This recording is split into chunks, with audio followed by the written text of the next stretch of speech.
The fast forward button is there for a reason. Now, I don't know about you, but I like to put wrestling on in the background while I'm doing my household chores, sweeping up all of my YouTube money, polishing No Rolls Barred's silver button, and cleaning up all the little droppings that Sullivan leaves behind in the office. He's wonderful and we love him, but there are a lot of droppings. When I put a background pay-per-view on, I like to put on, a good one. Ideally one with no bad matches, but there's only so many times you can watch December to Dismember. So this week's list is all about the pain of sticking on a show you thought would be wall-to-wall quality before a terrible match you forgot about starts and you can't turn it off because your hands are full of Sully's little droppings. I'm Adam, hailing from partsFUNknown, and here are 10 terrible wrestling matches on great pay-per-views. And if you would like to see the inverse of this list, 10 great matches on terrible pay-per-views, check out last week's list. Go and click on it. Watch it.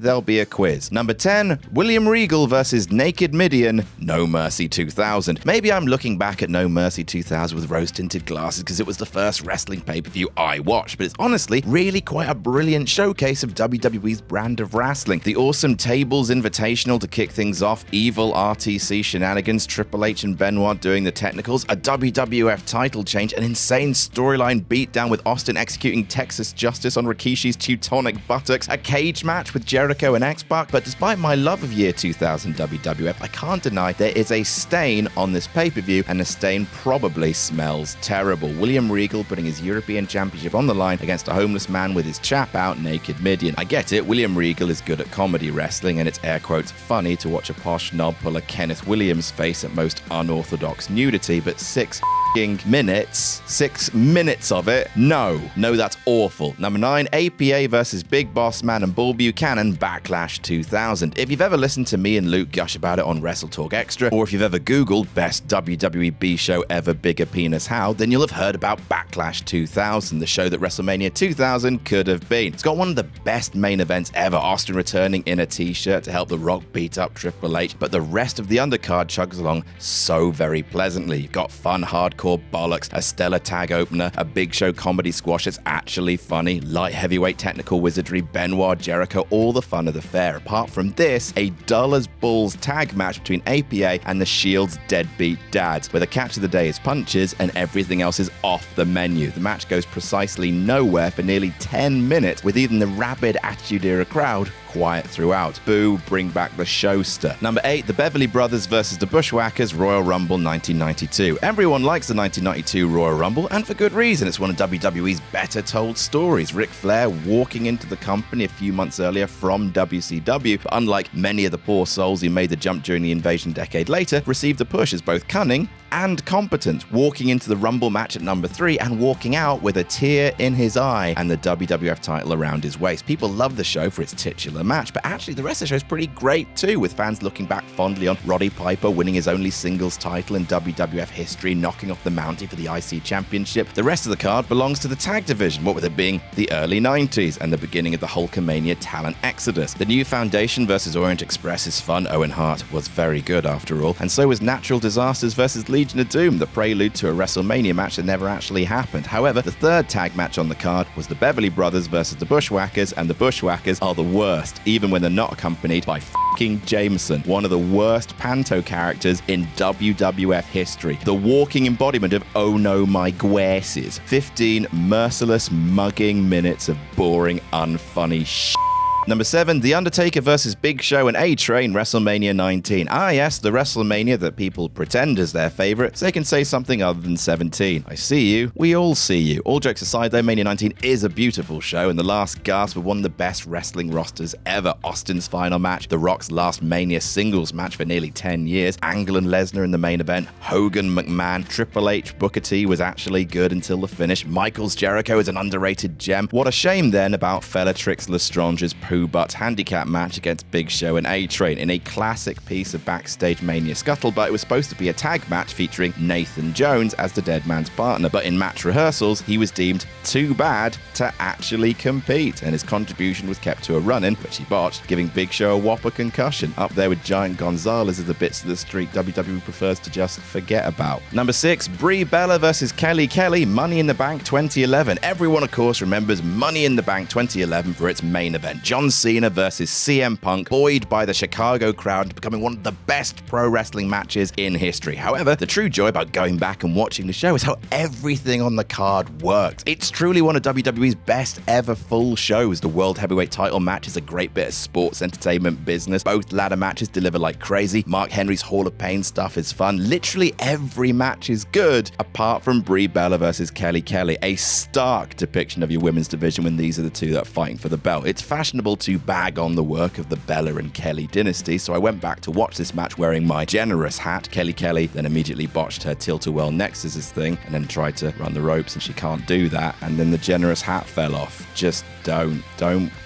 everybody. Number 5, Brock Lesnar versus Goldberg, WrestleMania 20. I mean, to be fair, the Playboy evening gown match wasn't very good either, but the crowd seemed more into that one for some reason. WrestleMania 20 is a really solid show, bolstered by 2 over-delivering main events, the return of the Dead Man, fun tag matches, Evolution versus Rock and Sock. It's really solid, apart from the bit in the middle of the show where a portal to hell opens in the ring and every disgruntled wrestling harpy flies out to boo 2 of the grumpiest men ever to wear tiny pants. Lesnar versus Goldberg was built as the greatest clash of the Titans since Hogan and Warrior 1990, but ended up more like Hogan and Warrior 98, with news of both men's imminent departure from WWE leaking and the hardcores finding that most displeasing. Amid fan derision, the two men stomp around each other, being extremely boring, and there's just so many boos, before the match thankfully ends with a stunner party from the only man in the room that anyone liked, ironically a man who also famously walked out in the company less than 2 years earlier. It's a car wreck, and some people like that, but this is a car wreck that gets real dull real quick. Number 4, China versus Ivory, Royal Rumble 2001. Opinion is split on whether the 2001 Royal Rumble match is the best of all time, split between people who agree and are correct and people who disagree and drink their own piss. However, what's harder to disagree with is the fact that the 2001 Royal Rumble pay-per-view as an entire show is the best Royal Rumble pay-per-view of all time. Almost everything hits. The opening tag match is one of the all-time great pay-per-view openers, with the crowd molten for the Dudley Boys. The ladder match with Jericho and Benoit was a milestone at the time. The rare case of heel versus heel working out with Triple H and Kurt Angle. The beautifully paced and structured Rumble match. There's just one thing that lets the show down. The not a match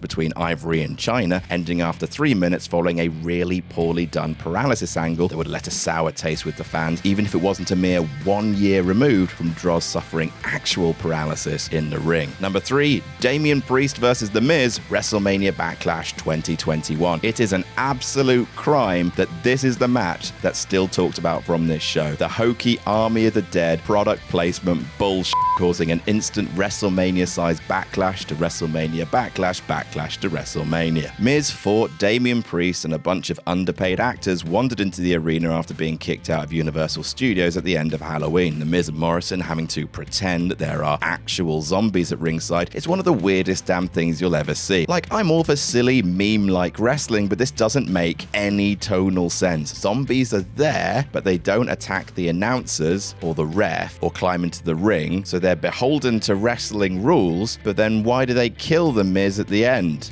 This match. The rest of the card is so good as well. Reigns versus Cesaro, the WWE Triple Threat, the Raw Women's Triple Threat, Bianca Bailey. That fucking zombie match for making it so people may never watch this show again. Number 2, Paul White versus QT Marshall, All Out 2021. This match is placed really high on this list, not because the match itself is one of the worst matches ever. It isn't. It's unathletic, boring, no one cares about it, and it massively cools down the crowd, but it's fairly harmless. The reason it ranks so highly is because All Out 2021 is one of the greatest pro wrestling shows of all time, and it's the card's only dud. Looking at AEW now, a year out, it's kind of crazy to look back on All Out 2021. It's a near magical show, and even without those debuts, everything works. The cage match is the best cage match ever. The main is great. Miro Kingston, Mox Kojima, followed by Minoru Suzuki showing up, Jericho, MJF, Ruby Soho as the Joker. It's a special night. And for some reason, Tall Paul takes on QT Marshall in a match that no one asked for. Puzzling, not really enough to dent the legacy of the show in any way, but an odd drop of bad in an ocean of great. And number 1, The Undertaker versus Brock Lesnar, WrestleMania 30. Now, to be fair, the Vicky Guerrero Invitational is also not very good, but at least it's quick and too busy to be boring. Brock Lesnar versus Streaky Pete is so f***ing boring. It is so f***ing boring that while watching it, I got up to stretch my legs and check my phone and missed the streak ending. Now, to be fair, Taker gets his bell rung early and the match never recovers, and hey, that happens, but that doesn't change the fact that at WrestleMania 30, amongst Cesaro's amazing moment, the brilliant opening segment, the Bryan Triple H match, the main event miracle, Cena and Wyatt being very good until the end, WrestleMania Sex Letters is an all-timer of a show, apart from this one long stinker, and such an important stinker at that. New wrestling fans who want to watch all of wrestling's most important moments will have to go back and watch this drab, featureless, incredibly significant match, and that is such a shame for many reasons. And that's our list. What do you think is the worst match on the best show? Let us know in the comments. Don't forget to like and share this video around if you enjoyed it, and make sure you subscribe to partsFUNknown for more silly wrestling content, and never forget to jam that jam.